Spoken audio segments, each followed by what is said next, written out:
নমস্কার বন্ধুরা, রান্নার দিন চ্যানেলে তোমাদেরকে জানাই অনেক অনেক স্বাগত। আজও নিয়ে চলে এসেছি আরও একটা নতুন রেসিপি নিয়ে। আজ আমি করব চিচিঙ্গের একটা রেসিপি। তো খুবই সহজভাবে বানানো এই রেসিপি। চলো তোমরা দেখে নাও কীভাবে আমি বানিয়েছি। তো প্রথমে আমি চিচিঙ্গেগুলোকে কেটে নিয়ে ধুয়ে নিচ্ছি ভালো করে। তো এইভাবে কেটে নিয়েছি চিচিঙ্গেগুলোকে, মাঝখান থেকে চেলা করে তারপরে এইভাবে ছোট ছোট করে কেটে নিয়েছি। এখন আমি চিচিঙ্গের মধ্যে লবণ মাখিয়ে কিছুক্ষণের জন্য রেখে দেব, 10 মিনিটের জন্য আমি রেখে দেব। তো ভালো করে লবণ মাখিয়ে নিচ্ছি, এখন ঢাকা দিয়ে রেখে দিচ্ছি। এর মধ্যে আমি কিছুটা কাজ এগিয়ে রাখছি। একটা হামানদিস্তার মধ্যে আমি নিয়ে নিচ্ছি কিছু চীনাবাদাম।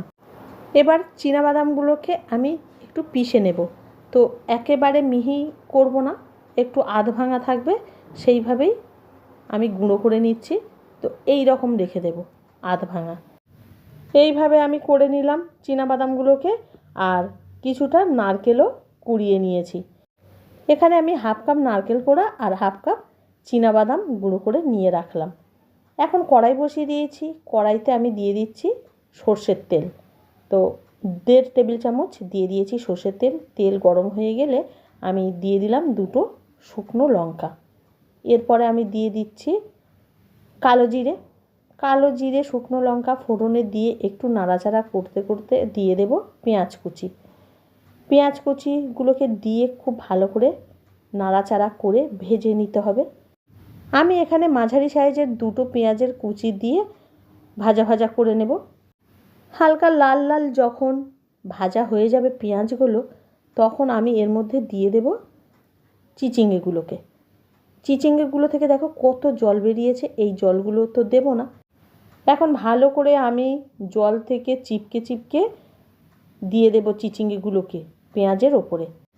আমি এখানে 500 গ্রামের মতো চিচিঙ্গে নিয়েছি। তো এখন চিচিঙ্গেগুলোকে দিয়ে খুব ভালো করে নাড়াচাড়া করব পেঁয়াজগুলোর মধ্যে। এরপরে আমি হলুদ দিয়ে দিচ্ছি, দিয়ে আরও ভালো করে নাড়াচাড়া করতে থাকবো। এই রান্নাটার মধ্যে কোনো জল ইউজ হবে না, তো হালকা আঁচে এটাকে ঢাকা চাপা দিয়ে দিয়ে করতে হবে। তো এখন আমি কিছুক্ষণের জন্য ঢাকা দিয়ে রাখলাম।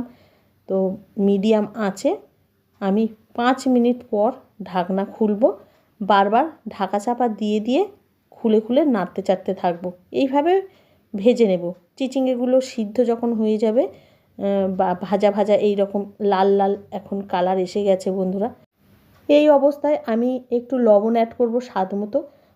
লবণ দিয়ে তো মাখানো ছিল, তো যদি লাগে তো দিতে হবে। তো দিয়ে দিয়েছি একটু লবণ।